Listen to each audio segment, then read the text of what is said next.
Good morning everyone and have a nice day. Today we are going to discuss the indifference curve. Let us discuss, and that is also a part of plus 3 course that you might have taught, but we can see some feasible or some important ways or some important concepts of indifference curve which takes a vital role in case of MA entrance, right? So we can start with the PowerPoint presentation, right? So in case of indifference curve, if in yesterday class we have seen that there is two difference between two concepts. One is cardinal utility, cardinal concepts, and another is ordinal. So in the difference between cardinal and ordinal, what is the difference? Please remember C for countable and C for cardinal. C for countable and C for cardinal. So it is easy to remember, right? So in the case of cardinal utility function, there may be your demand function, or there may be your marginal utility, that is your diminishing marginal utility law and equimarginal utility law. While in case of ordinal case, we cannot measure the amount of utility with regard to the price, with regard to the change in price, right? So in case of ordinal utility, indifference curve takes a vital role in order to present what extent of X is consumed and what extent of Y is consumed, keeping our income constant or keeping our expenditure constant, or it may be changed. Whether in another case there may be the change of price of X and there may be the change of price of Y, right? So we can start for it. Let us start.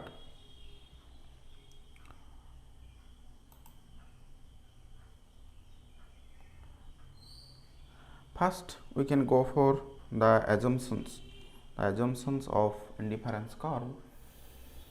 If we can divide the all theories into two parts, one is partial equilibrium analysis and another is general equilibrium analysis.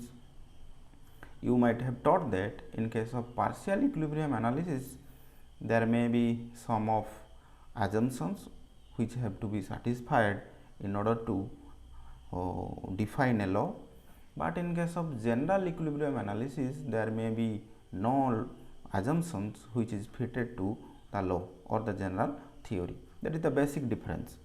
And second difference is in case of partial equilibrium analysis, we can have the capacity of controlling some variables, and also we can take the assumptions for that purpose of controlling these amount of variables.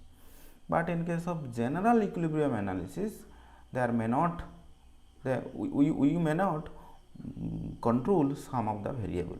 That means all variables are act as the variable, not constant, right? So come to the assumption. First one is rationality, and you know that all consumers should act as a rational human being. What is the word rationality refers to? That means a rational consumer should prefer more to consume than the less consumption, right? If we consume the more amount of quantity of good X or maybe good Y, then we can yield some more amount of satisfaction. That law is called as rationality.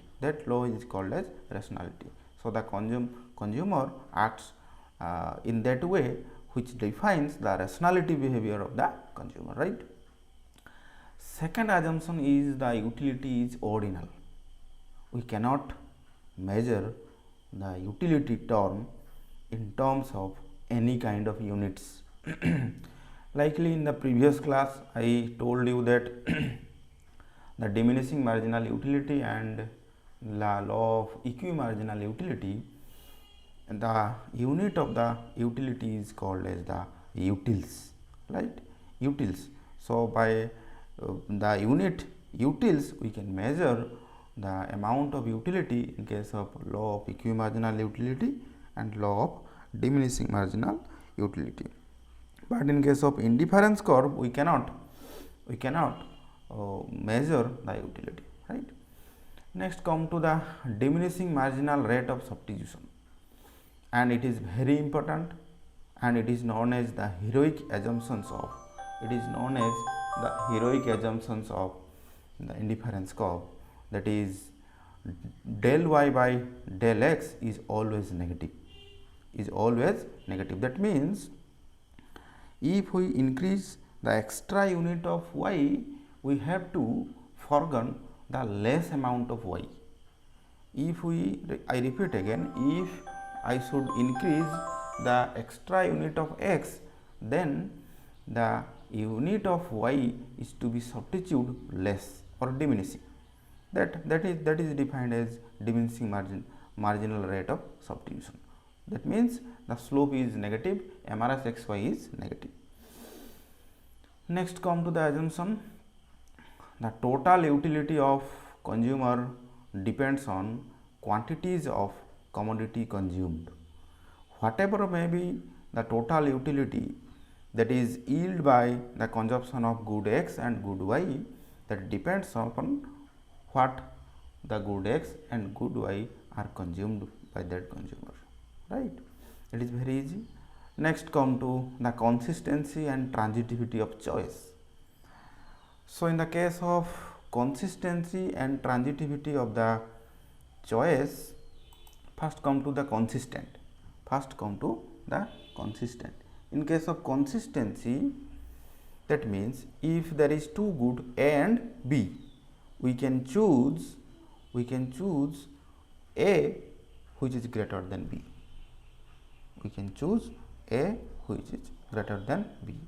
In another way, B cannot yield more amount of utility than A. B cannot yield more amount of utility than A. So B is not greater than, that is here B is not greater than A, right. A is always greater than B, B is not greater than A. Then come to the transitivity of choice. What is transitivity? It is also very easy. It is depicted by the second line, that is here, if A is greater than B and B is greater than C, then always or obviously A is greater than C, right. Next come to how there is a derivation of indifference curve and what is the definition of indifference curve, right. Firstly, the indifference curve was introduced by Edgeworth, Edgeworth, the economist Edgeworth. And secondly, the indifference curve was introduced or used by Hicks and Allen, Hicks, J.R. Hicks, you have know about him, and Allen, Allen, right, Hicks and Allen. So if we discuss about the indifference curve, it is etymologically derived from the two words indifference. There is no difference. That means it gives equal satisfaction to the consumers. So indifference curve is the locus of points, or it may be the bundles of points or bundles of goods which yields same amount of satisfaction or same amount of utility to the consumer. It may be the price of X remain constant, or price of Y remain constant, or the total income yield by the consumer remain constant. So that is the definition. And indifference curve is otherwise known as equal utility curve, though it satisfies or though it gives equal utility or satisfaction to the consumer, right. Next come to the term indifference map. You you might have taught in the +3 somehow in the second year. Indifference map shows the different kind of preferences of the consumer, different kind of preferences of the consumer. So in that preference, we can say the indifference map is the family of the indifference curve, is the family of indifference curve. So it explain different preferences of the consumer, right? So in the diagram we can say in the preference, so many preferences are depicted by your indifference curve 1, indifference curve 2 and indifference curve 3.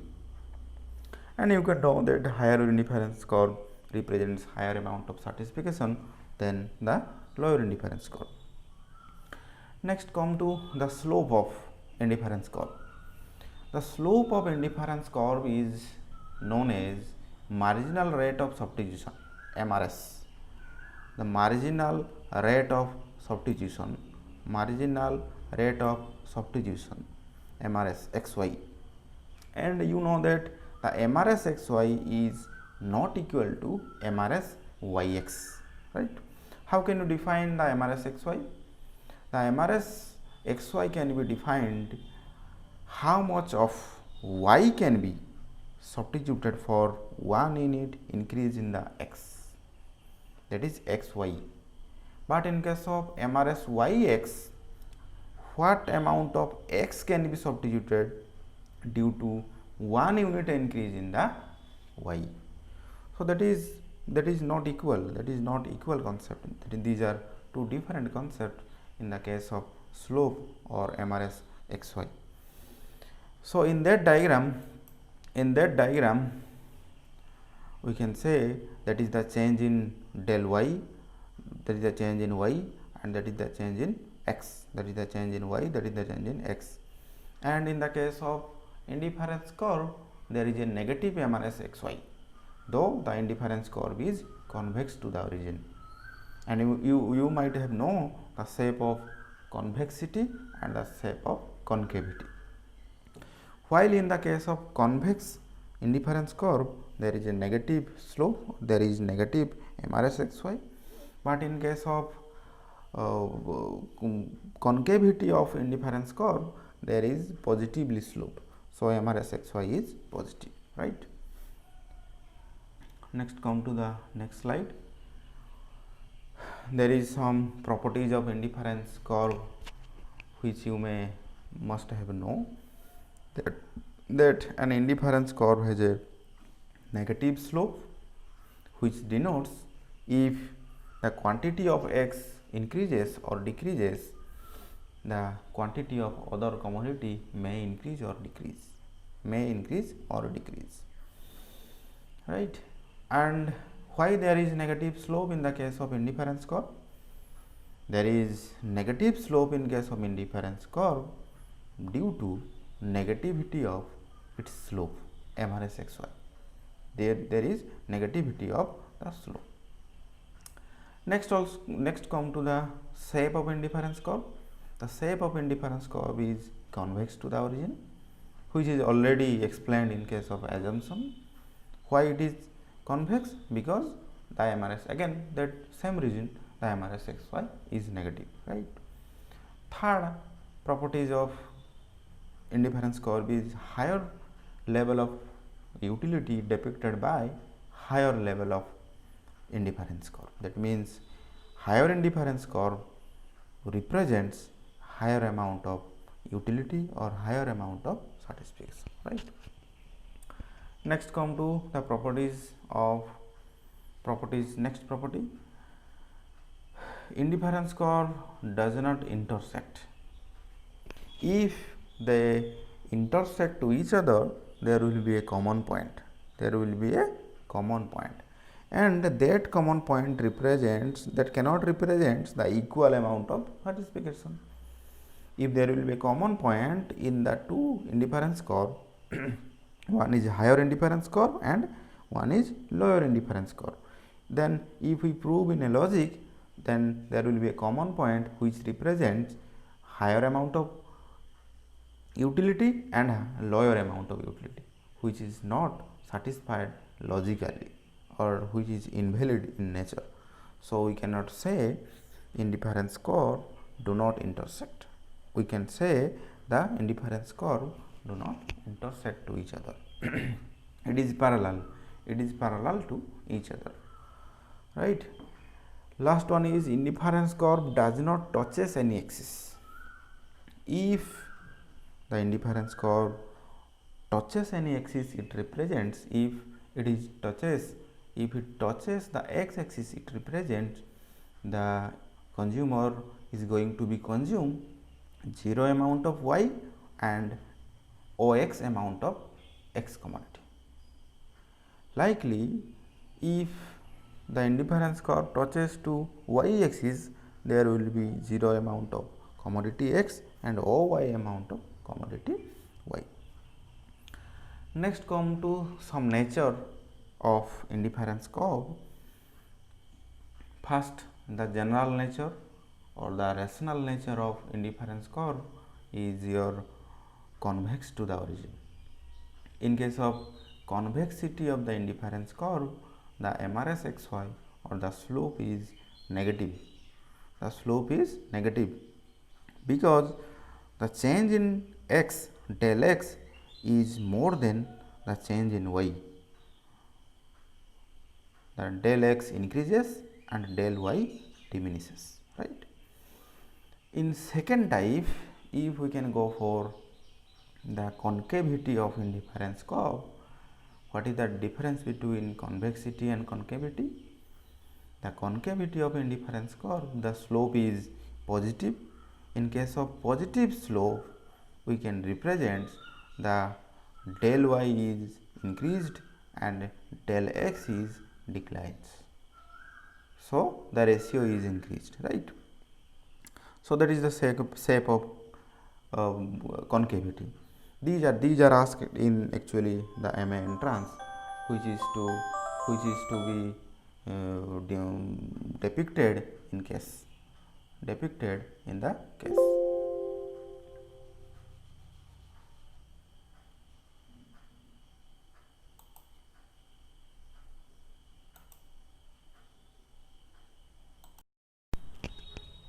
Next come to the two exceptional cases of indifference curve. These are the case of perfect substitute commodity and the case of complementary goods, right? So in case of perfect substitute, your indifference curve is linear. Your indifference curve is linear and it is negatively sloped. It is not like the convex. It is not like the convex. That means how can we can represent the linear negative indifference curve? We can represent the linear negative indifference curve when the change in x and change in y are constant, are also same.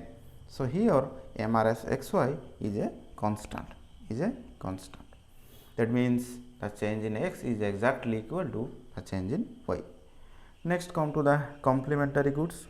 In case of complementary goods, the indifference curve takes the shape of 90° or 90° angle, because as x commodity increases, there is also increase in the y commodities. But above 3 in the case of perfect substitute, in the case of convexity of indifference curve, in the case of concavity of indifference curve, if one is increases, then another is declines. But in case of complementary goods, if x is increases, y is also increases, because x and y are equally important to the consumer, right? So these are complementary goods. Next come to the budget constraint of the consumer. In the case of budget constraint, it is otherwise known as the expenditure line or the outlay line. It is otherwise known as the expenditure line or outlay line or budget constraint, or it may be denoted as the price line. So the budget constraint is defined as the amount of x and y can be purchased with the fixed amount of income of the consumer, keeping the price of x and price of y remaining constant. So it is called as constraint. Any kind of constraint, there is a control variable. Here, what are the control variable or what are the constant variable? The price of x is constant, the price of y is constant, and the total expenditure or total income is always constant. Next, come to how it can be represented. It can be represented by y. Y is equal to px into qx plus py into qy, right? Px into qx plus py into qy. Y represents, while y represents your income, px represents your price of the x commodity, qx represent quantity of the x commodity, py represents price of y commodity, and qy represents the quantity of y. Next, come to the budget constraint. That is also very important in case of MA entrance. What will be the ratio in case of A point and what will be the ratio in case of B point? If we can consume the only OA amount of good y and 0 amount of good x, then x side will automatically be 0. Then OA represents the QY. The OA represents the QY automatically. So QY is equal to y divided by PY. So which is represent in the case of your the point A. In case of point A, the point A here is represent. But in case of point B, there is 0 amount of consumption of good y and OB amount of good x. So the y part becomes 0.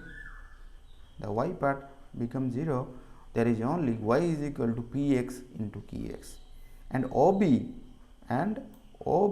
that is the amount which is represented by qx. Automatically qx is equal to y by px. These are the two extreme points in case of A and in case of B.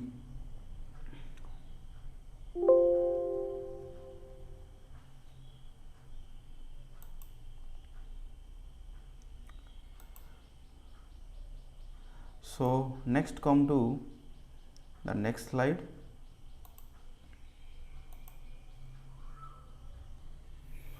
There is a derivation of consumer equilibrium.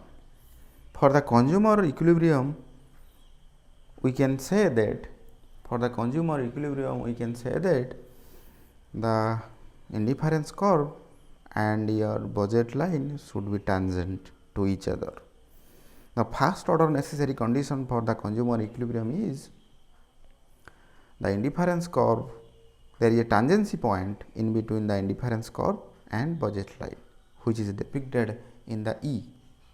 So the first order necessary condition is equal to your MRS xy is equal to mu x by mu y, that is your marginal utility of x divided by marginal utility of y, which is equal to px by py, that is price of x by price of y. And second order sufficient condition is, in the case of tangency, the indifference curve should be convex to the origin. It cannot be concave. That is known as the second order sufficient condition. First is your first order necessary condition, and second condition, which is the indifference curve should be convex in the case of tangency point, which is depicted E. That is your second order sufficient condition, right? Next, come to next slide. How we can derive these amount of function. First, you know that the total amount of utility is a function of q1, q2 up to qn, because the consumer have certain amount of quantity of different commodities which is explained 1 to n.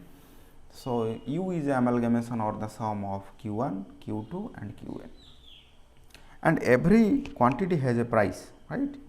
Likely Q1 has a price of P1, Q2 has the price of P2 and Qn is the price of Pn. So in this case the budget constraint will be that equation. The budget constraint will be that equation which is equal to Q1 P1 plus Q2 P2 up to Qn Pn is equal to Y. So in the case of application of Lagrangian multiplier method, there is actually three equation. First is your optimization equation. Optimization means we can maximize or minimize. Second is your constraint function or constraint equation, that is your budget constraint is there. And third is your non-negative function, that means Q1 is always greater than 0 and Q2 is always greater than 0. While we can maximize in case of consumer equilibrium, there is two method. First method, write down. First method is maximization of satisfaction or maximization of utility with given income or expenditure. Second, we can attain the consumer equilibrium is that minimization of expenditure with constraint to the quantity consumed. We have to fix the total amount of quantity to be consumed, or in another way we have to fix the total amount of expenditure which is to be expended in purchasing of quantity X and quantity Y, right. So in that case, when we see the Lagrangian multiplier method, then Y has to be other side, take into other side, that is the rules of Lagrangian multiplier method. So you might have known that equation.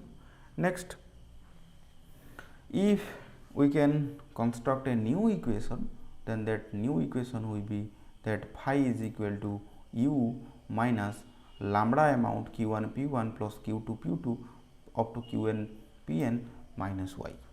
Then we can differentiate del phi by del Q1, which is represented by del U, which is represented by del U del Q1 minus lambda P1. Then another way we can differentiate it with the variable Q2, then with the variable Qn, though it is a nth commodity case.